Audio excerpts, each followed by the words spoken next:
Bonjour Mathilde Bléza, merci d'être avec nous et d'avoir accepté l'invitation du Centre de ressources ACT. Est-ce que tu peux, dans un premier temps, te présenter? Ouais. Donc, moi, je suis journaliste et autrice. Je travaille pour la revue La Déferlante en tant que journaliste pigiste et je fais aussi de l'édition d'articles pour la revue depuis 3-4 ans. Voilà. Et sinon, j'ai travaillé dans d'autres revues, mais sinon, j'écris aussi des livres sur l'autodéfense féministe, sur les questions, en général sur les questions féministes. Ouais. Très bien, alors on te reçoit à l'occasion de l'apparition de ce nouveau numéro de la revue Déferlante, qui est une revue et un média engagé, indépendant, qui pense l'époque au prisme du genre et analyse la société dans une perspective féministe. Et donc on te reçoit en particulier suite à ce numéro qui s'intitule Extrême droite, résister en féministe, la lutte continue. Est-ce que tu peux nous parler un petit peu de l'origine de ce numéro-là? L'origine, elle remonte à mon avis, elle remonte à juillet 2023. En fait, elles se sont dit, bon, on sent la montée des idées d'extrême droite depuis bien longtemps sur les questions du genre, mais aussi sur toutes les autres questions qui traversent la société. Et donc, il y a eu cette volonté de se donner un an pour préparer un numéro sur la question des résistances en féminisme. C'est-à-dire à la fois analyser ce qui se passait en termes d'extrême droite, mais aussi aller chercher les pistes, les résistances, etc. Et donc, par rapport même à d'autres numéros où il y a un dossier central et après d'autres articles, là, c'est le numéro entier qui est consacré à cette question-là, de différentes manières, mais en tout cas, tous les articles en traitent. Et donc, elles avaient aussi mis en place un appel à financement participatif. Il y a vraiment eu une grosse équipe qui s'est mobilisée sur la confection de ce numéro-là, avec pas mal de personnes aussi en coordination, en réflexion, avec des réunions qui se sont étalées pour essayer aussi de concevoir un sommaire et différentes contributions. Ça a été un long processus. Aujourd'hui, si tu devais nous présenter de manière globale ce numéro-là, qu'est-ce que tu pourrais nous en dire? Globalement, en fait, c'est un numéro qui s'est attaché à deux grandes questions, c'est-à-dire à la fois essayer de décrire un peu ce qui peut se passer dans différentes sphères en termes d'extrême droite, à travers le prisme du genre, c'est-à-dire par exemple il y a une partie du numéro qui traite quand même beaucoup de comment les questions de genre, le féminisme, les figures féminines sont utilisées pour dédiaboliser l'extrême droite, pour tenir des discours notamment racistes, xénophobes, suprémacistes, l'utilisation de la question des femmes et du féminisme. Donc ça, c'est quelque chose qui est assez traité dans le numéro à travers différentes contributions. Il y a aussi, en traitant des extrêmes droites, tout ce qui concerne les polémiques, en tout cas la bataille autour des questions de genre, qui est très portée par les mouvements d'extrême droite dans le monde entier, en tout cas en Occident, très fortement sur les questions LGBT notamment, et d'avortement et autres. Et l'autre pan fort du numéro, c'est de montrer à voir les résistances, de faire débattre aussi des stratégies de lutte qu'on peut avoir et d'alliance. Donc voilà, en faisant parler des personnes engagées, en montrant des collectifs et différents lieux aussi de résistance possible. Alors justement, parmi ces personnes et ces mises en débat, on voit très vite dans ce numéro qu'apparaît une volonté d'interroger le croisement entre les combats antiracistes et syndicaux à travers un entretien où Assa Traoré et Sophie Binet, qui est la première femme à avoir pris la tête de la CGT en mars 2023, échangent sur l'urgence d'allier leurs combats. Est-ce que tu peux nous parler de cet échange en particulier? Oui, cet échange, il est intéressant parce que, en fait, elles partent aussi de choses qu'elles ont concrètement vécues. À la fois Sophie Binet, parce qu'elle était, c'est la secrétaire générale de la CGT actuellement, mais elle était CPE et elle travaille dans des quartiers populaires. Donc comment, à travers son vécu de CPE, elle a touché un peu du doigt aux questions antiracistes, en tout cas à observer des choses. Et Assa Traoré, de son côté, qui... même à partir de son combat antiraciste, a aussi accompagné des personnes, notamment des femmes noires, sur des des luttes du travail, du syndicalisme, ou aussi a vu sa mère lutter dans le secteur du nettoyage, etc. Donc ce que je trouve intéressant dans l'interview, c'est qu'elles ont aussi ce truc d'avoir mis des pieds dans les deux combats chacune. Mais par contre, oui, il y a des débats sur la stratégie, sur notamment Assa Traoré qui va dire que la gauche et que le syndicalisme en général ne se saisit pas du tout assez des questions antiracistes dans le contexte actuel par rapport aux violences policières, et de l'autre côté, du côté de la CGT, d'avoir quand même pris position ces dernières années sur les questions de violences policières, sur l'organisation des travailleuses dans des secteurs féminisés et racisés, enfin voilà. Donc c'est un peu l'enjeu, et c'est intéressant parce qu'elles ne sont pas d'accord sur tout, et en même temps ça creuse des alliances à approfondir, quoi.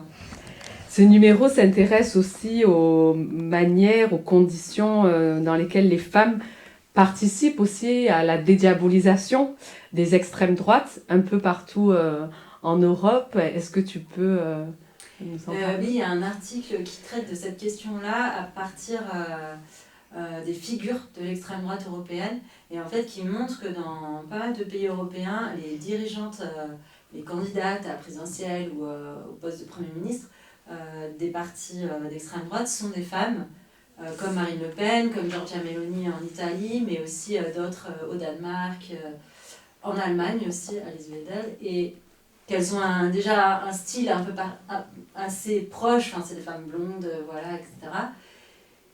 Mais que c'est à travers leur regard, leur manière d'être, déjà d'être une femme qui prend du pouvoir, mais aussi d'être rassurante parce qu'elles sont mères, parce qu'elles sont blanches, etc. Elles ont aussi complètement dédiabolisé, participé de cette dédiabolisation. En tout cas, c'est assez fortement le cas avec la famille Le Pen, c'est-à-dire que dans les articles, on voit aussi comment, déjà par qui elle est, Marine Le Pen, ça change par rapport à son père, mais même dans les thèmes abordés, dans la manière de les utiliser. Où elle ne s'est pas mise dans la manif pour tous, par exemple, elle n'a pas trop pris position sur les questions, elle a voté quand même la constitutionnalisation de l'IVG, parce que l'objectif premier des extrêmes droites européennes, c'est le racisme en fait, c'est les questions d'immigration, c'est l'islam, c'est l'islamophobie, et que du coup on peut utiliser des questions féministes, en tout cas faire semblant, pour pouvoir accuser l'autre, l'immigré, le musulman, etc., de sexisme. Voilà. Même si ces dirigeantes, elles ont des positions différentes, c'est vraiment le trait commun, quoi. Alors justement, de quelle manière la question du genre participe à cette construction du discours raciste ? Il y a un article aussi, il y a plusieurs articles qui traitent de ça. Il y a Kautar Archi qui donne un peu, qui explique des concepts qui ont quelques années déjà, le fémonationalisme, l'homonationalisme, qui sont des pratiques en fait d'utiliser le féminisme ou la lutte contre l'homophobie à des fins racistes. Et par exemple, en France, on a eu des exemples très concrets avec Marlène Schiappa notamment, de l'État, du féminisme de l'État, on pourrait le dire, et aussi d'une partie du féminisme institutionnel, d'utiliser cette question du genre que pour attaquer les hommes d'origine étrangère, notamment les Arabes et les Noirs, ou les musulmans. Et qu'en fait, on va dire, on n'a pas de problème de sexisme dans le culturel français, mais c'est l'autre qui amène le sexisme. Alors c'est complètement faux par rapport à la réalité des agressions ou des violences faites aux femmes, mais en tout cas, c'est des discours qu'on entend toute la journée à la télé, de l'homme, de l'immigré qui va soi-disant violer les femmes, alors qu'on a... Voilà, c'est vraiment cette utilisation-là du féminisme à des fins complètement racistes. C'est par exemple mettre tout l'accent sur le harcèlement de rue dans certains quartiers, comme si le sexisme en France, les chiffres du sexisme étaient ceux-là. La réalité des agressions, c'est que c'est souvent quelqu'un qu'on connaît, etc. Donc c'est pas du tout la réalité statistique. Mais en tout cas, c'est très fort, et je pense que c'est tellement évident même dans notre quotidien en France maintenant, quoi. C'est pas que l'extrême droite. Voilà. Alors justement, dans ce numéro, on aborde aussi différentes formes de résistance et à travers les médias, à travers des formes collectives, aussi bien ici en France, mais aussi notamment en Argentine. Et quels sont ces chemins de résistance que vous empruntez dans ce numéro? Alors il y en a plusieurs. Peut-être pour commencer, en dehors de la France, il y a effectivement un article sur l'Argentine et sur le mouvement des nietes, qui veut dire petits-enfants, quoi, qui luttent là déjà depuis avant Javier Milei, mais qui se développe aujourd'hui sur la question des violences de l'État et notamment la question de genre. Donc il y a un reportage comme ça qui fait la filiation avec toutes les femmes qui ont lutté pendant la dictature sur la question, enfin ce qu'on appelait les grands-mères et les mères de mai, sur la question des disparus. Donc il y a une filiation comme ça qui est intéressante. Et sinon il y a aussi un portfolio sur des militantes en Corée du Sud, qui est hyper intéressant parce que les Coréennes elles se mobilisent beaucoup sur la violence sexiste en ligne, etc. Et c'est vrai qu'on n'en parle pas tant que ça chez nous, donc c'est intéressant de voir ce qu'elles racontent. Et après, dans les autres luttes dont on parle, c'est assez varié. Moi j'ai enquêté sur l'école où il y a voilà, tout ce qui est des profs un peu féministes, enfin, en tout cas les référents et référentes égalité, qui essayent de promouvoir les questions d'égalité, de travailler sur les discriminations, sur l'éducation à la vie affective et sexuelle, et comment elles se confrontent aussi aux résistances d'extrême droite. Enfin, voilà, c'est un truc sur les tensions qui peuvent traverser l'école. Mais sinon, effectivement, il y a un débat sur les médias et sur comment on peut lutter à travers les médias, avec deux pistes, la piste médias indépendants et la piste de prendre l'espace dans les médias dominants, même si c'est coûteux souvent pour les personnes qui interviennent à la télé dans ces cadres-là, c'est qu'elles se font beaucoup harceler, etc. Mais du coup, les trois participantes, elles débattent un peu des stratégies à mener. Il y a ça. Et puis sinon, il y a plein d'autres choses. Voilà. Il y a des appels aux alliances aussi, pas mal. Il y a un texte de Fatima Wassak là-dessus aussi, sur faire des alliances sur les questions féministes et antiracistes. Elle appelle à un féminisme qui serait internationaliste et antiraciste face à l'extrême droite. Voilà ce qui... Ouais, voilà. Le prochain numéro, justement, vous êtes en train d'y réfléchir. Il se penchera, lui, sur quelles questions? Alors, le prochain, il va sortir bientôt, donc lui, il est déjà fait. En fait, ça sort tous les 3 mois, donc on travaille déjà sur celui d'après. Mais là, il y en a un qui sort en novembre, et donc ça reprend le format habituel, c'est-à-dire un titre de dossier. Donc là, ça sera S'habiller, qui travaille sur les questions de l'habillement. Alors, je n'ai pas beaucoup travaillé sur celui-là, mais il y a pas mal de choses sur les conditions de fabrication des habits, voilà. Et après, en mars, il y en aura un qui s'intitulera Travailler. Et donc, on pose la question du travail. Celui-là, je travaille un peu plus dessus, sur à la fois le travail et la grève. Enfin, moi, je vais travailler sur la grève féministe dans ce cadre-là, mais il y a plein d'autres choses. Voilà. D'accord. Mathilde, toi, tu es aussi autrice de Pour l'autodéfense féministe, qui est paru aux éditions La Dernière Lettre en 2022. Est-ce que tu peux aussi nous dire quelques mots sur cet ouvrage? Oui, c'est un livre que j'ai fait dans la foulée d'un autre livre auquel j'avais participé, qui s'appelait Notre corps nous-mêmes, dans lequel je travaillais déjà la question des violences et de l'autodéfense. Et donc là, l'idée, c'était de faire une enquête sur... parce que je connaissais bien ce milieu-là, mais il n'est pas très connu, pas très développé en France, dans le sens où, de manière politique, en tout cas des politiques publiques, tout ce qui concerne les violences faites aux femmes, en tout cas les violences sexistes et sexuelles en général, les politiques publiques, elles s'attachent qu'à l'après-agression. Donc le dépôt de plainte, voilà, la justice, avec tous ces travers et l'accompagnement psychologique, etc. Mais qu'il n'y a pas grand-chose fait pour apprendre à se défendre, pour la prévention, ce qu'on appelle la prévention primaire des agressions et des violences. Et donc, moi, je suis allée voir plein de petites... C'est vraiment porté par des toutes petites associations en France. Et je suis allée voir des assos en France et en Belgique sur ces questions-là de l'autodéfense. Donc, je retrace un peu l'histoire de cette pratique, de l'autodéfense féministe. Et je raconte un peu comment ces stages se passent, à qui ils sont destinés. Voilà, il y en a pour des jeunes, pour les plus âgés, il y en a pour des personnes en situation de handicap, il y en a pour tout le monde.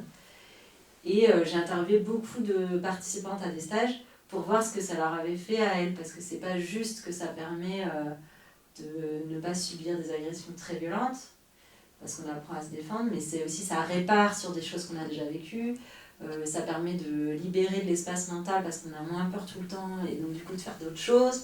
Enfin voilà, il y a aussi une pluralité d'effets.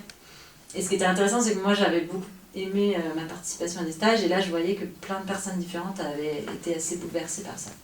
Donc c'est un peu l'objectif de donner à voir les effets et concrètement ce que c'est l'autodéfense féministe qui est assez peu connu et souvent mélangé avec le sport de combat dans la tête des gens, quoi. Très bien. Aujourd'hui, avec la déferlante, mais je sais que tu traverses aussi un certain nombre de collectifs, de groupes sociaux. Quelles sont tes principales inspirations en matière de résistance? Bah, il y en a beaucoup, déjà. C'est vrai que moi, ça fait quand même pas mal de dizaines d'années que je suis dans les milieux militants et donc je me suis nourrie de plein de choses différentes, honnêtement.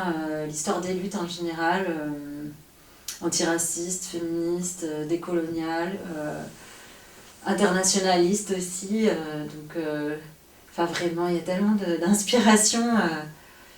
J'essaie quand même de me renseigner sur ce qui se passe, quoi. Et j'ai été aussi beaucoup dans des luttes où on se retrouvait soit en petits groupes sur des sujets, et puis après il y a des moments de mobilisation générale où là on rencontre plein de gens sur plein de questions. Mais j'ai beaucoup suivi la question des violences policières dans les années avant la déferlante, pour une autre revue qui s'appelait la Revue Z. Et j'ai pas mal travaillé aussi dans des assos de soutien aux personnes exilées et tout ça, donc c'est aussi des luttes que j'ai connues à ce moment-là. Voilà, c'est assez varié. Merci Mathilde et longue vie à la déferlante. Merci. Merci beaucoup.